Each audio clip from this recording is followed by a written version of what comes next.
సీఎంని ప్రతిపక్ష పార్టీ వాళ్ళే కొట్టారని, అధికారం పక్షం వాళ్ళు లేదు మాకేం పని అంటూ ప్రతిపక్షం వాళ్ళు ఒకరిని ఒకరు దుమ్మెత్తి పోసుకుంటున్నారు. ఆ దెబ్బ తగిలిన ఆయన్ని చూస్తే మళ్ళీ యాత్రకు స్టార్ట్ అయ్యారు. ఇంతకీ ఎవరు కొట్టారు? Let's watch this story. మేమంతా సిద్ధం బస్సు యాత్రలో 2 రోజుల కిందట జగన్ పై రాయి దాడి జరిగింది. బెజవాడలోని సింగ్ నగర్ దగ్గర జగన్ పై ఈ దాడి జరిగింది. అయినా సరే బస్సు యాత్రను మాత్రం ఆపట్లేదు. దాడి జరిగాక ప్రభుత్వ ఆసుపత్రికి వెళ్ళి చికిత్స చేసుకున్నారే తప్ప యాత్రను మాత్రం వాయిదా వేయలేదు. ఆ ఒక్కరోజు మాత్రం యాత్రకు టెంపరరీగా బ్రేక్ ఇచ్చారు. ప్రస్తుతం ఏపీలో సీఎం జగన్ పై దాడి హాట్ టాపిక్ అవుతుంది. ఎక్కడ చూసినా ఇదే విషయం మాట్లాడుతున్నారు. అధికార విపక్షాల మధ్య ఆరోపణలు ప్రత్యారోపణలు కొనసాగుతున్నాయి. ఇటువంటి పరిస్థితుల్లో ఈ రోజు నుంచి బస్సు యాత్రను జగన్ పునఃప్రారంభించారు. గన్నవరం నియోజకవర్గంలో బస్సు యాత్ర ప్రారంభమైంది. గత 2 రోజులుగా తెలుగు రాష్ట్రాల్లో సీఎం జగన్ పై దాడి ఓ సంచలనం అనే చెప్పాలి.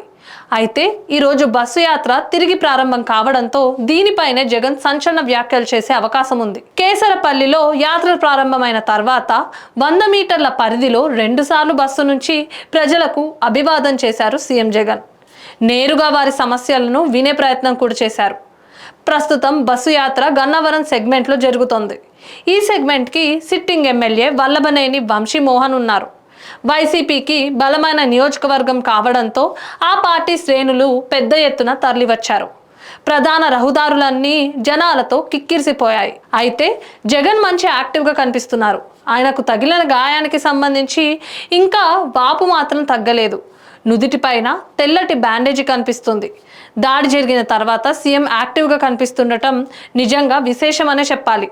బస్సు యాత్రకు ముందు సీనియర్లు జగన్ను పరామర్శించారు. గాయం ఎలా జరిగిందని ఆరా తీశారు. అయితే తాను సేఫ్గా బయటపడ్డానని నేతలకు సీఎం చెప్పారు.